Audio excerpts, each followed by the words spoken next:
Olá amigos do canal Aprendendo sobre Mediunidade, meu nome é Anderson Gomes. Nesse vídeo vamos falar de algo que eu vejo muitas pessoas perguntar no Facebook, em grupos, né?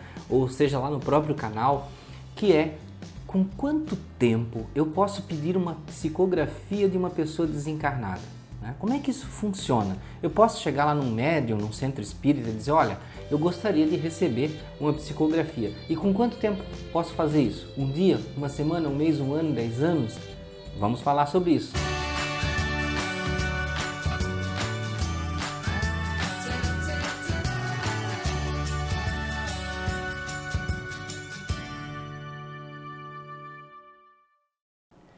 Bem, amigos, sejam bem-vindos ao canal Aprendendo sobre Mediunidade. É bom estar aqui com vocês novamente.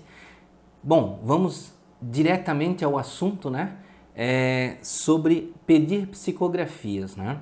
Então, com quanto tempo nós podemos pedir uma psicografia de alguém que desencarnou? Seja um ente querido, um amigo.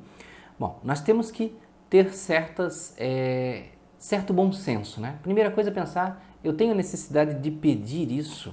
No que isso vai me ajudar ou isso vai me aprisionar mais ainda, né? As saudades, o apego e tudo mais. Bom, isso é um ponto que a gente tem que sempre pensar. Mas veja, vamos lá à questão mais objetiva, né? Por que uma pessoa desencarnada poderia dar uma psicografia? Qual é o mecanismo disso aí? Bem, primeiro nós temos que remeter ao Livro dos Espíritos, que fala, eu não trouxe aqui a questão, mas no Livro dos Espíritos fala da questão do nosso estado mental após desencarnado. Qual é o nosso estado mental? Bom, primeiro pense que para a pessoa que desencarna, o dia do desencarne é um dos dias mais importantes da vida, talvez o mais importante, não é? Porque tem a importância da encarnação, de você vir, né? Mas existe todo um processo de você estar entrando em outra vida, estando lá. E a desencarnação, que às vezes pode acontecer de uma forma mais devagar e às vezes meio abrupta, um acidente, um assassinato, coisa parecida.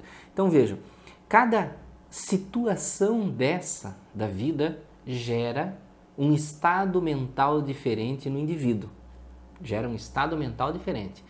Então vejam, e ainda nós temos que levar em conta o tipo de vida que a pessoa tinha quando encarnado, tá? Tem isso que a gente tem que levar em conta.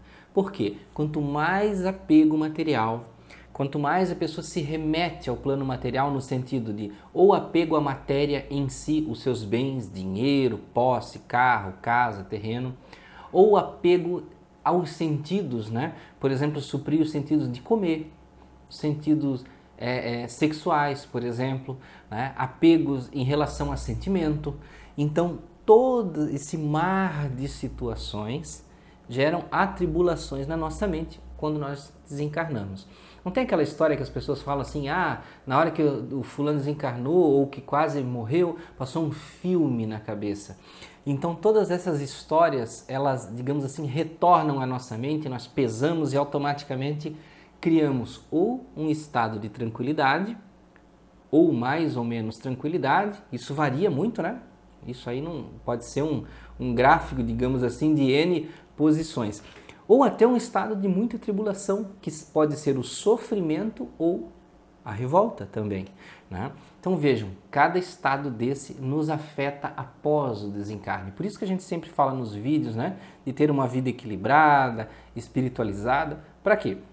Para, ao desencarne, gerar um estado de consciência melhor, superior, mais tranquilo, tá? Para que você não tenha um impacto ao desencarnar, porque a morte também causa um trauma, né? O trauma do sofrimento, da separação, né? De você se ver numa situação que você não tem como voltar, que você não tem como retornar para falar com os teus entes queridos.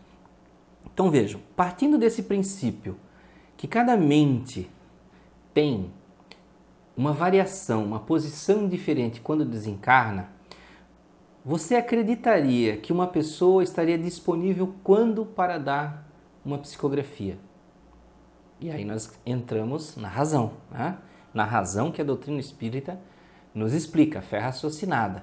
Então a gente passa a entender que não existe uma data específica para que um espírito possa se comunicar de forma saudável.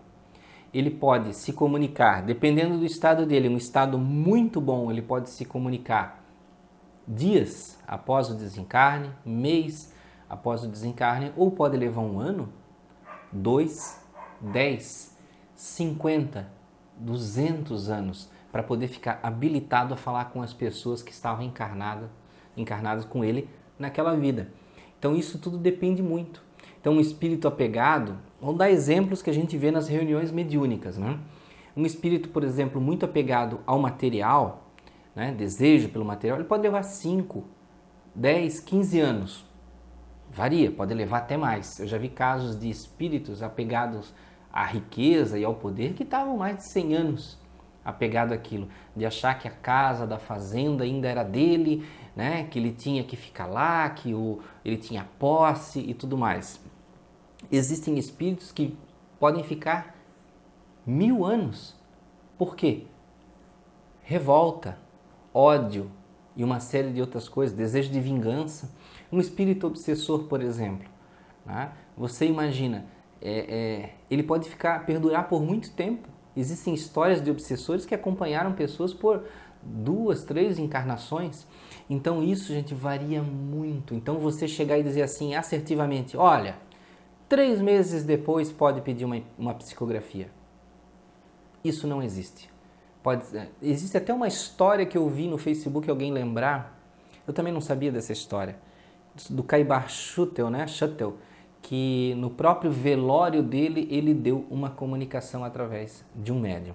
Mas isso são casos raros de espíritos iluminados, de espíritos com capacidade digamos assim, de se reciclar e compreender muito forte, né? Espíritos que já estavam ali no entendimento da doutrina espírita ou da espiritualidade de forma geral, então tinham essa capacidade adquirida, tá? Então, olha só a importância de você estudar, aprender sobre a espiritualidade para você chegar a ter essa compreensão. Outro ponto importante, digamos que esse espírito que desencarnou, que é seu parente, era uma alma boa, era equilibrada, não era materialista, né? Não era ganancioso, não tinha posse, era desprendido. Beleza, ótimo. Então quer dizer que ele pode já na semana seguinte, no mês seguinte, 6 meses seguintes, dar uma psicografia? Também não significa que funciona dessa forma, tá? Do outro lado, nós temos regras a seguir. Nós temos situações que nós temos que obedecer. Então, se uma psicografia vai ajudar, vai acalentar e não vai causar mais apego ainda às pessoas que ficaram na Terra, talvez seja mais fácil os bons espíritos que administram o outro lado, porque existe administração, gente.